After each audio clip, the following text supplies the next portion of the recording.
Saham BA mengalami koreksi sekitar 7% pada pekan tanggal 16 Mei meskipun China telah menyetujui pembelian 200 unit pesawat. Asimetri inilah yang menjadi inti dari analisis ini. Pembacaan konsensus pasar awalnya cukup lugas. Kembalinya China sebagai pembeli setelah pembekuan selama 6 tahun adalah sinyal positif yang seharusnya mendongkrak harga saham. Namun, konsensus tersebut mengabaikan fakta bahwa pergerakan harga saham telah mendahului pengumuman tersebut. BA telah mencatatkan kenaikan 6,9% pada bulan sebelum pertemuan puncak tersebut berlangsung. Posisi institusional telah memperhitungkan pembukaan kembali pasar China sebagai katalis yang akan segera terjadi. Pergerakan bulan sebelumnya bukanlah fluktuasi acak, melainkan akumulasi posisi yang disengaja atas tesis permintaan China. Artinya, pengumuman tersebut harus melampaui ambang batas yang lebih tinggi daripada sekadar konfirmasi. Estimasi internal Wall Street menjelang pertemuan di Beijing adalah sekitar 500 pesawat. Namun, angka yang diumumkan Trump hanyalah 200 unit, dengan klausul ekspansi, bersyarat hingga 750 unit jika China merasa puas dengan pengiriman awal. Kondisi prasyarat ini sangat krusial.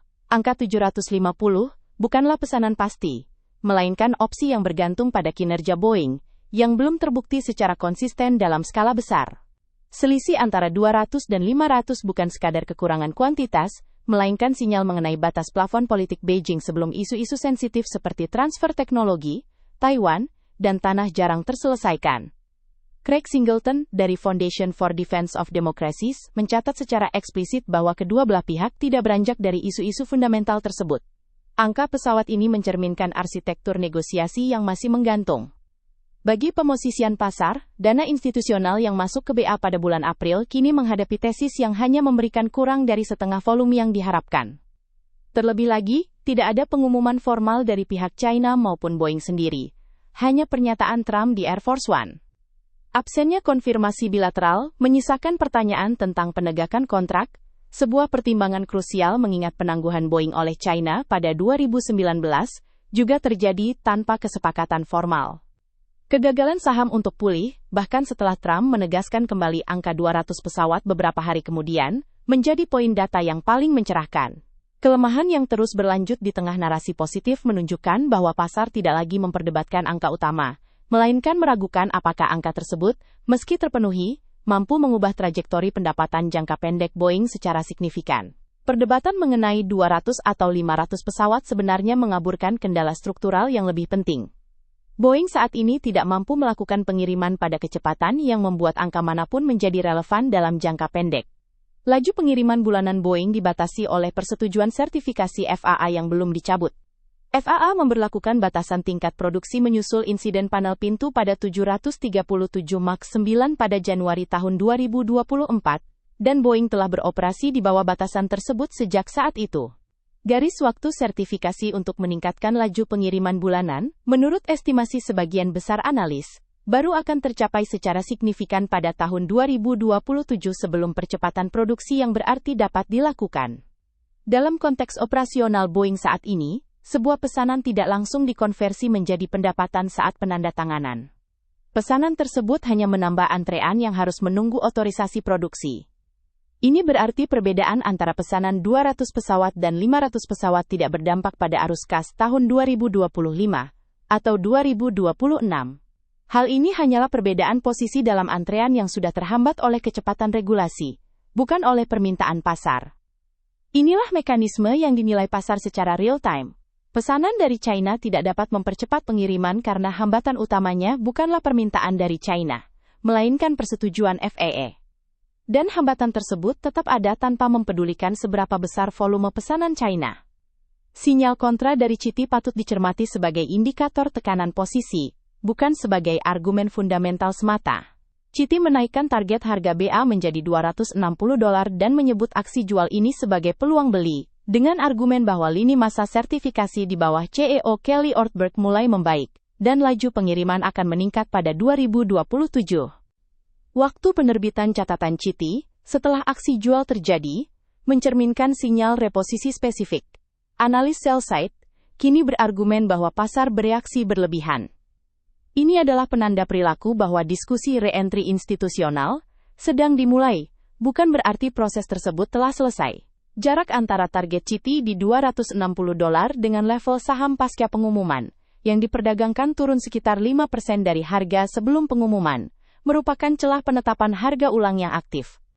Celah ini akan menyempit atau melebar berdasarkan satu pemicu yang dapat diamati. Apakah garis waktu persetujuan sertifikasi FAA dipercepat, atau justru kembali tertunda? Pemicu tersebut tidak berada di ruang negosiasi dengan China, melainkan dalam proses otorisasi produksi bulanan FAA yang tidak memiliki tenggat waktu politik. Boeing juga mengamankan kontrak pertahanan senilai $648 juta dari Jerman, Korea Selatan, dan Spanyol di pekan yang sama. Pendapatan ini tidak memerlukan persetujuan pengiriman komersial FAA. Arus kas pertahanan ini memang real dan sedang berlangsung, namun belum mampu menjawab pertanyaan struktural mengenai apakah tesis pemulihan komersial BA memiliki cakrawala yang lebih dekat dari tahun 2027. Aliran partisipan di sekitar pembukaan kembali sektor penerbangan China tidaklah seragam. Perbedaan antara pergerakan BA dan GE menunjukkan di mana reposisi modal sebenarnya terjadi. Setiap pesawat komersial yang dikirim Boeing ke China membutuhkan mesin dari GE Aerospace. Posisi hulu ini berarti GE turut berpartisipasi dalam narasi permintaan penerbangan China tanpa harus memikul risiko sertifikasi pengiriman yang dihadapi Boeing. GE Aerospace telah menghasilkan laba dari waralaba kedirgantaraannya, dan pendapatan dari layanan purna jualnya tidak bergantung pada laju pengiriman pesawat baru, seperti halnya segmen komersial Boeing. Sinyal aliran modal spesifik di sini terlihat dari bagaimana kedua saham bergerak secara berbeda pada tajuk berita yang sama. BA anjlok 7% pada pekan pengumuman, sementara GE tidak menghadapi tekanan jual serupa. Hal ini mencerminkan bahwa pemegang saham institusional mulai membedakan antara masalah konversi pesanan ke pengiriman milik Boeing dan eksposur mesin milik GE. Mereka melakukan rotasi ke arah GE atau mempertahankan posisi di sana, sembari mengurangi bobot posisi di BA. Asimetri waktu partisipan sangat jelas terlihat. Dana institusional yang masuk ke BA karena optimisme atas China pada bulan April telah melakukan pemosisian lebih awal. Sebaliknya, pemegang saham GE yang tidak membangun beban antisipasi serupa tidak menghadapi tekanan jual yang sama ketika pesanan diumumkan di bawah ekspektasi. Siapa yang bergerak lebih dulu dalam tesis penerbangan China menentukan siapa yang terpapar pada celah ekspektasi saat pengumuman dilakukan. Unggulnya kinerja GE Aerospace dalam hal laba, di saat Boeing menghadapi tekanan finansial dan penundaan sertifikasi, mengonfirmasi divergensi ini. Pendapatan purna jual GE dari servis mesin pada armada yang ada menyediakan aliran pendapatan yang sudah terkonversi. Sementara itu, pesanan China untuk Boeing masih tertahan di backlog yang memerlukan izin regulasi sebelum dapat mendekati arus kas nyata. Variabel pemantauan yang diungkapkan oleh divergensi ini bukanlah apakah 200 pesawat tersebut nantinya menjadi 750 unit, melainkan apakah persetujuan sertifikasi FAA bagi Boeing untuk meningkatkan laju pengiriman bulanan akan tiba sebelum 2027. Persetujuan tersebut adalah satu-satunya peristiwa yang dapat menutup celah antara tumpukan pesanan China milik BA dan keunggulan laba GE saat ini. Hingga persetujuan itu turun, narasi pembukaan kembali China akan lebih tercermin pada laporan laba rugi GE dibandingkan BA. Angka 200 pesawat yang diumumkan Trump di Air Force One bukanlah akhir dari cerita ini. Itu justru merupakan titik di mana hambatan nyata dari narasi ini menjadi semakin jelas.